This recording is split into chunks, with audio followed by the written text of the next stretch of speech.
जी, अस्सलाम वालेकुम। उम्मीद है कि आप तमाम दोस्त खैरियत से होंगे और आज का दिन भी ट्रेडिंग के हवाले से अच्छा गुज़रा होगा। सबसे पहले तो कल की वीडियो के हवाले से माज़रत कबूल करें। कल जो था वो कोई 16-17 मिनट के बाद तकरीबन को 3 मेरा ख़्याल है कोई 4 से 5 मिनट की जो वीडियो थी लास्ट पर, उसमें हमने स्पेल का चार्ट डिस्कस किया था और उसके साथ कैंडलस्टिक को डिस्कस किया था। स्पेल तकरीबन मुकम्मल हो गया था, लेकिन कैंडलस्टिक जो है वो सिर्फ़ आपको लेवल्स नज़र आ रहे थे 143,000 का, लेकिन जो आवाज़ थी वो वीडियो में नहीं थी। तो टेक्निकल फ़ॉल्ट था जी, उसको जो है वो उसके लिए माज़रत कबूल करें, क्योंकि हमारी एक तो वीडियो की एडिटिंग नहीं होती, क्योंकि इतना वक़्त नहीं होता, तो बाज़ औक़ात चीज़ें जो हैं वो निकल जाती हैं इस तरह से। फिर उसके बाद मेरे पास इतना वक़्त भी नहीं था बाद में कि मैं उसको जो है वो दोबारा से जो है वो वॉइस ओवर करता। तो माज़रत कबूल करें जी, कभी-कभी हो जाता है ऐसा। अ, वो क्या कहते हैं जी कि पार्ट ऑफ द बिज़नेस है। तो आज जो है वो मैं इंशाल्लाह कोशिश करूँगा कि उसको ज़रा दोबारा से जो है वो आपके साथ डिस्कस कर लिया जाए। और आज वैसे भी मैंने जो है वो सामने थोड़ा-सा जो है वो इंडिकेटर लगाया कि पता लगता रहे कि आवाज़ आ रही है कि नहीं आ रही। अब बात शुरू करते हैं जी मार्केट पर। 984 पॉइंट्स जो हैं, 1,43,000 का कल लेवल जो था, उसका ज़ोन 1,43,000 के ज़ोन की बात हुई थी कल, कि मार्केट जो है वो वहाँ तक रेजिस्टेंस ले सकती है। तो मार्केट ने 1,43,000 को रिस्पेक्ट किया है, 1,000 पॉइंट्स का मार्केट ने आज इज़ाफ़ा दिखाया है। अच्छा इज़ाफ़ा है। सीमेंट सेक्टर की परफ़ॉर्मेंस थी, साथ में फर्टिलाइज़र चला, इसके अलावा टेक्सटाइल सेक्टर की वापसी हुई। तो तमाम चीज़ें हैं, वो मार्केट को सपोर्ट कर रही हैं फ़िलहाल 143,000। अब यहाँ पर एक चीज़ जो है, जो कि मार्केट का सेंटिमेंट कहलाता है, वो आप ज़रूर ज़हन में रखिएगा कि देखिए हर रोज़ अब जो है वो खबरें लगेंगी मीडिया के ऊपर, अखबारात में आपको, सोशल मीडिया पर जो है कि मार्केट ऑल टाइम हाई जी, वो 145 भी लगा गई, 150 भी लगा गई। ये ऐसे नारे होते हैं जिनसे बचने की ज़रूरत होती है। और मेरी तो साल हर साल की वीडियो में आप ये चीज़ जो है मैं इसको डिस्करेज करता हूँ कि आप ज़रूर इन नारों को देखें, वीडियोज़ को देखें। बहुत सारे लोग जो थे वो फलाँ शेयर जो है जी वो इतने का हो जाएगा, डबल हो जाएगा, ट्रिपल हो जाएगा। ज़रूर सुनें, हम भी वीडियो बनाते हैं, लेकिन हमारी कोशिश होती है कि हम ज़रा इस किस्म के बड़के ना ही लगाएँ वीडियो के अंदर। लेकिन हमेशा अपने रिस्क एंड रिवॉर्ड पर चलने की कोशिश करें। बाकी मज़ीद बातें जो है वो इंशाल्लाह गपशप जो है वो साथ-साथ चलती रहेगी। 1000 पॉइंट्स आज मार्केट ने ऐड किए। सर्किट ब्रेकर की बात करें तो माशाल्लाह से आज 15 कंपनीज़ हमें अपर कैप में नज़र आ रही हैं, लेकिन अगेन काबिले ज़िक्र सेक्टर की कोई काबिले ज़िक्र कंपनी जो है, वो मुझे नज़र नहीं आ रही। ये चीज़ें सिग्निफिकेंट होती हैं, इसके ऊपर ज़रूर नज़र रखिएगा।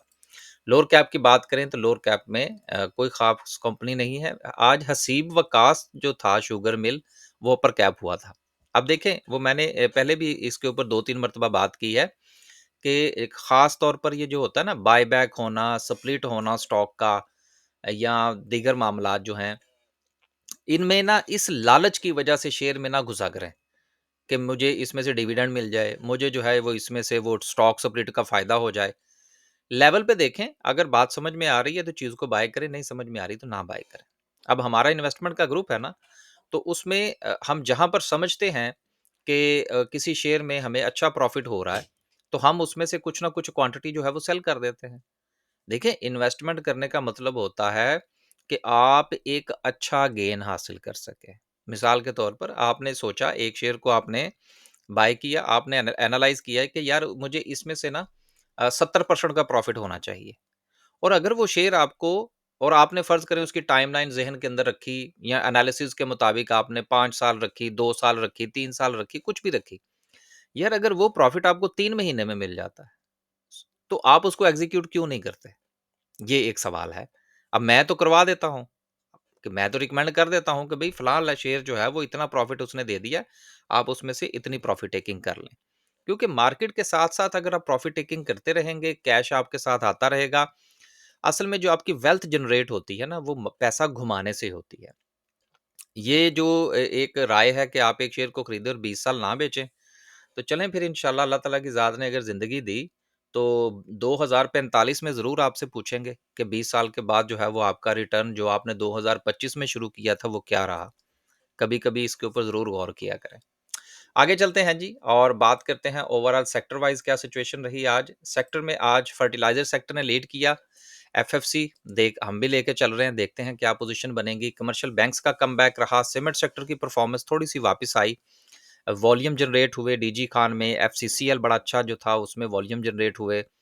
टेक्सटाइल कंपोजिट की वापसी हुई क्योंकि जो बातें हो रही थी वो ये थी कि जी टेक्सटाइल सेक्टर को जो है वो कोई फ़ायदा नहीं होगा, अब जो टैरिफ का एग्रीमेंट हुआ है हमारा अमेरिका के साथ। अब देखिए वो खबरें थी ना, कुछ जगहों कुछ अखबारात ने खबर लगाई कि जी वो 19% का जो है वो पाकिस्तान को स्लैब हुआ है जी टैरिफ का, उससे नेगेटिविटी फैली। हालाँकि बेसिकली हमारा जो रीजन के अंदर है वो एक तो टैरिफ कम है, दूसरी चीज़ ये है कि हमारी कुछ क्वालिटी भी बेहतर है एज़ कम्पेयर टू रीजन के। तो इन तमाम मामलात को मद्देनज़र रखते हुए हमारा जो टेक्सटाइल सेक्टर है उसको फ़ायदा तो है और आने वाले दिनों में इसका फ़ायदा हमें मज़ीद नज़र आएगा। तो आज जो है वो बहरहाल वापसी हुई कुछ चीज़ों की, कुछ खबरों की वजह से। कुछ जो है वो जब शेयर्स कुछ थोड़ा-सा ऊपर चले जाते हैं तो फिर उसमें प्रॉफ़िट टेकिंग भी देखने को मिलती है। अब आप आज देखेंगे तो आपको अ, ऑयल एंड गैस सेक्टर जो है उसमें आज आपको प्रॉफ़िट टेकिंग नज़र आ रही है। क्योंकि हम जो है वो भी हम पीएसओ और पीपीएल और एसएसजीसी को लेकर चल रहे थे। तो ख़ैर हमारे तो ख़ैर टारगेट डिफरेंट होते हैं। तो बात करने का मतलब ये है कि आज ये चीज़ें जो हैं, यहाँ पर सेक्टर वाइज़ अगर आप देखें तो आपको प्रॉफ़िट टेकिंग नज़र आ रही है। गुज़िश्ता 2 दिन से सिस्टम ने आपको कितनी अच्छी मूव दी। अब ये कहना कि सिस्टम जो है वो अब उसका बेड़ा गर्क हो गया, ऐसा नहीं होता। चीज़ें चलती हैं, फिर उसमें प्रॉफ़िट टेकिंग आती है, कुछ दिनों के लिए उसमें जो है वो स्टे आ जाता है, देन दोबारा से उसमें मूव जो है वो पैदा होती है। तो इस तरह से आज जो है वो हमें टेक्सटाइल सेक्टर की वापसी नज़र आई। आगे कुछ खबरें हैं इंशाल्लाह उसको शामिल करेंगे और फिर जो है वो आज माड़ी एनर्जीज़ जो है उसका चार्ट भी डिस्कस करेंगे कि माड़ी एनर्जीज़ के हवाले से जी कि ये अब ₹900 पर कब दोबारा जाएगा? इस पर हम बात करेंगे। पहली खबर जो है वो एग्रीटेक के हवाले से है जो कि प्रॉफ़िटेबिलिटी की तरफ वापस आया है और हाफ ईयर की इसकी जो प्रॉफ़िटेबिलिटी है जो कि पहले ₹2 का लॉस था, अब वो ₹3.74 की अर्निंग के साथ जो है वो सामने आया है। यूरिया बनाने वाले हैं, अच्छी कंपनी है और ये अच्छी उस वक़्त हुई है जब इसके शेयर्स जो हैं वो एफएफसी ने खरीदे हैं। और एफएफसी के प्रॉफ़िट्स इतने इंक्रीज़ क्यों हुए हैं, वो भी आपको पता होना चाहिए कि पहले देखिए स्टॉक मार्केट में ना ये जितनी भी स्टॉक्स की कहानियाँ होती हैं ना, इनको सुना ज़रूर करें। ये बड़ी ज़रूरी होती हैं। अब मैं एक छोटी-सी बात यहाँ पर ऐड करता चलूँ, मुझे बड़े स लोगों ने कहा जी कि आपने स्टॉक स्प्लिट के ऊपर बात ही कोई नहीं की। यार मसला इस चीज़ का है कि हमारे लोग ना इन चीज़ों को सुनना नहीं चाहते। हमारे दोस्त अहबाब पसंद करते हैं कि मैं थंबनेल लगाऊँ, माड़ी एनर्जीज़ 1500 का वो क्या कहते हैं जी डीजी खान पता नहीं कितने का जो मर्ज़ी लिख दूँ। ठीक है ना? फलाँ शेयर इतने का जी 300% का प्रॉफ़िट 250% इधर से आ गया। ये चीज़ें ऐसी हैं जो कि व्यूज़ गेन करती हैं। अब हम अगर बात करेंगे कि ये जो स्टॉक स्प्लिट हुआ है, इसकी अभी तक लोगों को ज़्यादा समझ ही नहीं है। और नए लोग जो मार्केट में एंटर हो रहे हैं, उनको पता ही नहीं कि हमने किस प्राइस के ऊपर किसका कितना मल्टीपल निकालना है और फंडामेंटली उसको हमने किस तरह से एनालाइज़ करना है। तो ये चीज़ें ऐसी अगर हम वो एनालाइज़ करेंगे, लोग कहेंगे छोड़ें जी ये तो डिस्करेज कर रहे हैं मार्केट में आने से। तो हम ठीक है, अपनी छोटी-सी वीडियो में रोज़ाना की बुनियाद पर जो है वो चीज़ें डिस्कस कर देते हैं। अब मैं बात करने लगा था एफएफसी की, कि एफएफसी जो है उसका प्रॉफ़िट इतना कहाँ से आ गया यार?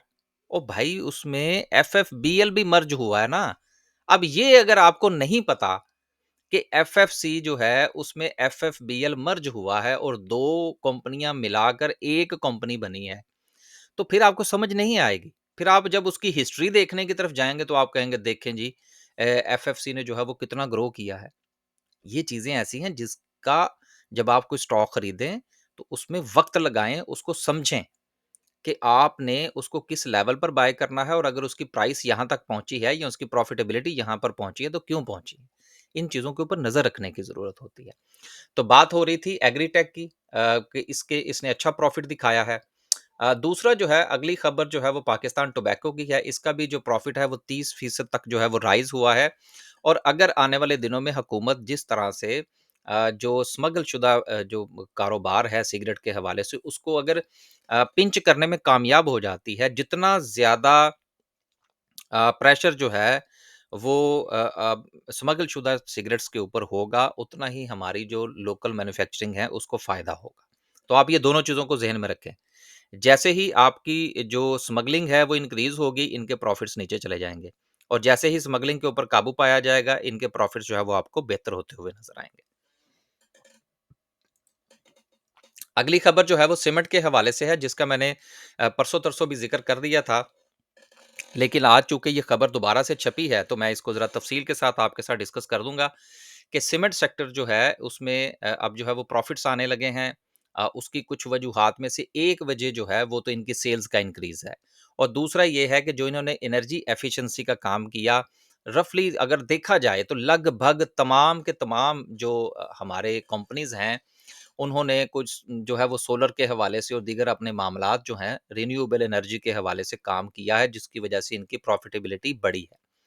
अब यहाँ पर मैं एक चीज़ और ऐड करता चलूँ, जी अक्सर लोग आपसे कहते हैं जी कि जिस पाकिस्तान में से कौन-सा तेल निकल आया कि स्टॉक मार्केट इतनी ऊपर चली गई। यार आप ये देखें कि आज अगर जो आपका सीमेंट का बैग है, वो कितने का है? मुख्तलिफ अगर आप देखें तो मेरा ख्याल है कुछ 1300 से 1500 की रेंज बनती है। ये मैंने इसलिए रेंज बताई आपको क्योंकि मैं तो पाकिस्तान में मौजूद नहीं हूँ, तो गलती हो सकती है। तो ब्रांड वाइज़ अगर आप देख लें 1300, 1400, 1500 इस रेंज में आपको बैग मिलेगा। यार पहले ये बैग जो था वो 500 का हुआ करता था। अब 2 चीज़ों को आप समझ लें कि इसकी जो सेल्स हैं, इसके साथ एक और खबर भी है, उसको भी अगर मैं साथ में शामिल कर लूँ कि local cement sales up by 30% in July 2025। अब ये जो अक्सर लोग कहते हैं ना कि जी पाकिस्तान में से कौन-सा तेल निकल आया कि स्टॉक मार्केट ऊपर चली गई। देखें, एक तो सीमेंट की प्राइस जो है, वो 500 से बढ़कर ₹1500 हो गई, राइट? और दूसरा आपकी सेल्स जो है वो 30% इंक्रीज़ हो गई। बात करने का मतलब ये है कि अगर किसी की जेब में पैसा आया है तो उसने ₹1500 वाला बैग खरीदा है ना। इकोनॉमी के अंदर पैसा आया है तो ये काम हुआ है ना। अब अगर ये कहना कि जी इकोनॉमी के अंदर पैसा नहीं आया, अगर पैसा नहीं आया तो ₹500 वाली चीज़ जो है वो ₹1500 वाली बिकी है और 30% का इंक्रीज़ भी आया है, ये डिजिट्स फिर कहाँ से आ गए?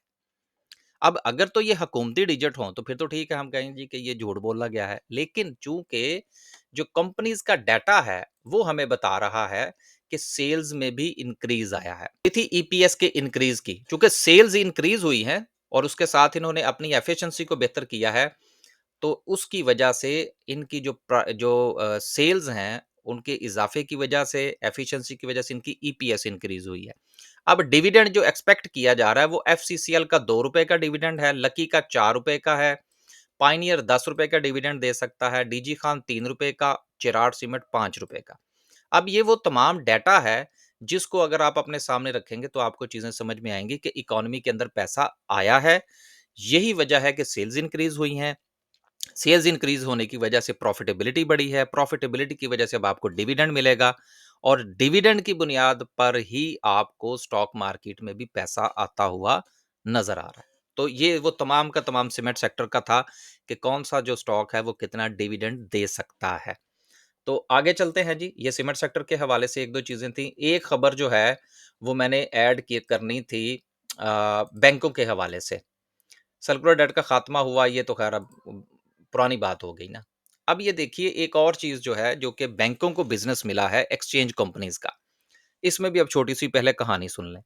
बेसिकली होता ये था कि जिस वक़्त हम ओवरसीज़ पाकिस्तानी जो हैं वो पाकिस्तान में डॉलर भेजते हैं, तो वहाँ पर जो एक्सचेंज कंपनीज़ हैं उनको बेनिफिट मिला करता था कि जितनी रेमिटेंस उनके पास आएँगी वो आगे जब government of Pakistan sorry state bank में वो जो है वो उनको देंगे और उसके बदले में हमारे घर वालों को वहाँ पर जो है वो रुपए दिए जाएँगे और डॉलर जो है वो हुकूमत अपने पास रख लेगी, तो उसका एक बेनिफिट दिया जाता था एक्सचेंज कंपनी को अराउंड कोई ₹4 के करीब।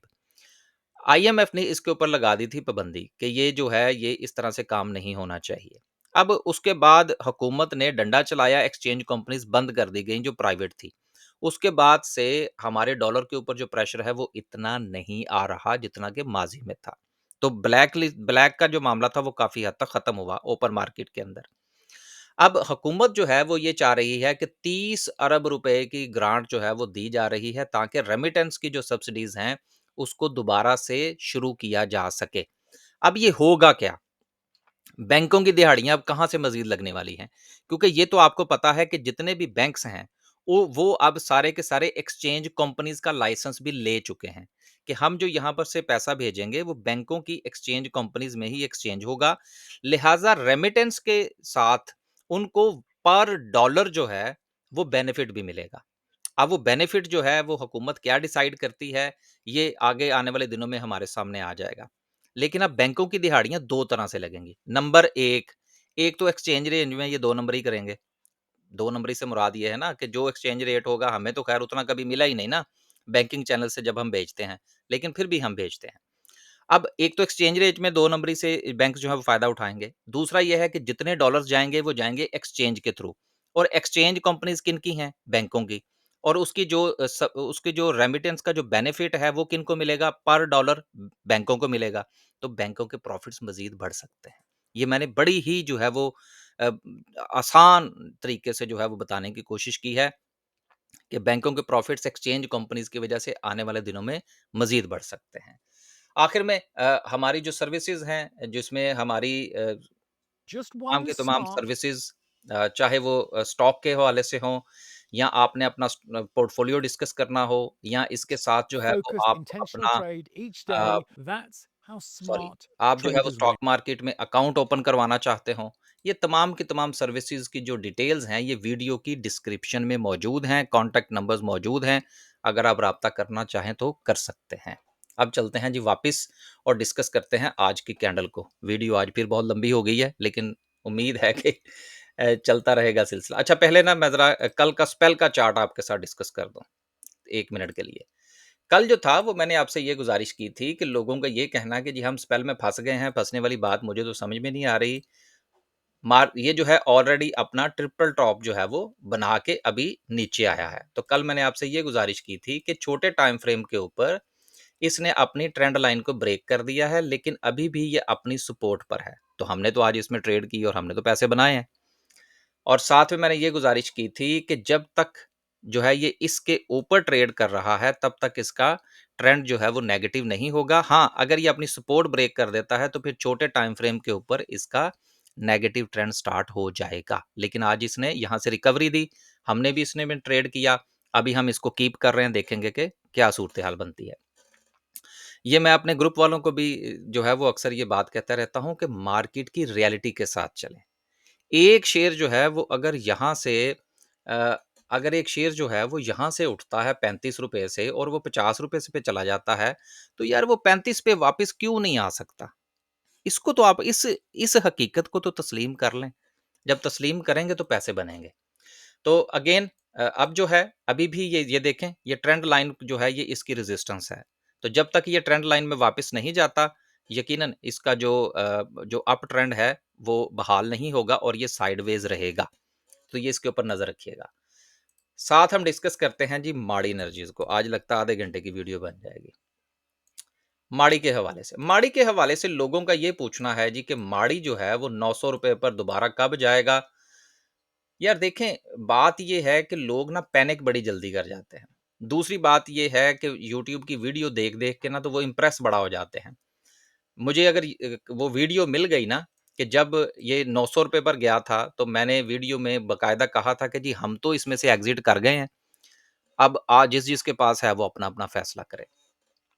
अब गुज़ारिश ये है कि ये शेयर जो है ये गिरना कब शुरू हुआ था, इसको ज़रा पहला थोड़ा-सा अगर आप देख लें, दिसंबर 2024 में इसने ये 900 रुपए का हाई लगाया था, राइट?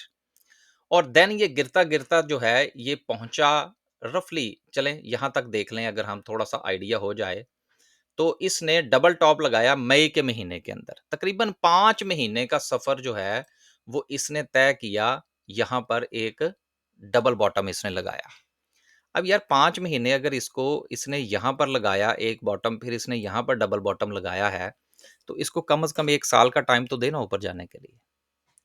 ये जब तक आपको टाइम के हवाले से थोड़ा-सा सुकून नहीं मिलेगा चीज़ों को अंडरस्टैंड करने का, आप परेशान रहेंगे।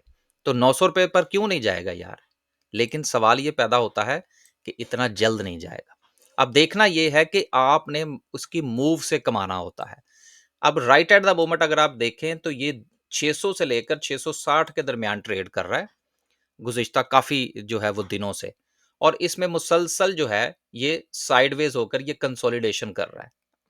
जब तक ये अपनी इस सपोर्ट को ब्रेक नहीं करता, इसका डाउन ट्रेंड शुरू नहीं होगा, और जब तक ये 660 रुपए को ब्रेक नहीं करता, इसका अप ट्रेंड शुरू नहीं होगा। अब तक हम बजाते खुद जो है वो इसमें 2 बार ट्रेड कर चुके हैं। 600 रुपए पर खरीद कर 660 पे बेच रहे हैं। अब 60-60 रुपए का अगर आप 2 मर्तबा का प्रॉफिट लगाएँ, तो सर वो कितने पैसे बनते हैं? अगर आप वेट एंड वॉच करना चाहते हैं तो वो आपकी स्ट्रैटेजी है। अगर आप ट्रेड करना चाहते हैं तो वो आपकी स्ट्रैटेजी है। देखना ये है कि आप किस तरह से काम करते हैं। तो राइट एट द मोमेंट ये साइडवेज है। इसमें कोई ट्रेंड जो है वो बनता हुआ नज़र नहीं आ रहा, ना अपसाइड का ना डाउन साइड का। डाउन साइड का ट्रेंड बनेगा 600 अगर टूटता है, और अप ट्रेंड का बनेगा जब ये 660 ब्रेक करेगा। अब ये मैंने आपके साथ सारा डिस्कस कर दिया। कोई बाय की कॉल नहीं है, कोई सेल की कॉल नहीं है। सिर्फ आपको जो है वो हमने चार्ट डिस्कस किया है। अब डिस्कस करते हैं जी आज की कैंडल।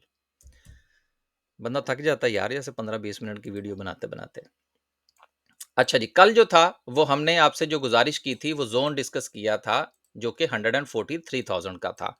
तो आज मार्केट ने उसको 2 बार जो है वो ब्रेक करने की कोशिश की है, लेकिन मार्केट उसमें नाकाम रही है। गो के एफएफसी जो बड़ा शेयर और साथ में बैंक्स जो है वो थोड़ा सा सपोर्ट करते हुए नजर आए हैं। वॉल्यूम भी ठीक है, सीमेंट सेक्टर में भी वॉल्यूम लग रहा है, लेकिन मार्केट एक बहुत बड़े लेवल पर ट्रेड कर रही है। जैसे ही मार्केट एक नए लेवल को टच करती है, प्रॉफिट टेकिंग आती है, और ये एक आम सी बात है, ये कोई इतना बड़ा मसला नहीं है। सो अगेन छोटे टाइम फ्रेम के ऊपर जो नेक्स्ट हमारे पास जो टारगेट आ रहा है वो तकरीबन कोई 144,500 का जोन है।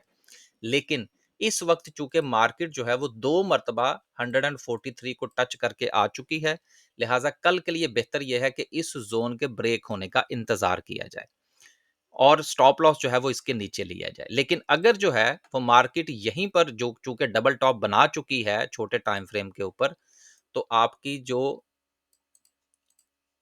छोटे टाइम फ्रेम के ऊपर जो आपका जो स्टॉप लॉस है वो 142,500 के नीचे होना चाहिए। क्योंकि अगर मार्केट ने ये डबल टॉप बनाने के बाद अगर ये ब्रेक किया, तो देन मार्केट जो है वो वापस आपको कोई 500 से 700 पॉइंट से निकाल सकती है, और इतने बड़े लेवल पर इन 500-700 पॉइंट्स का निकलना कोई कंसीडरेबल नहीं है।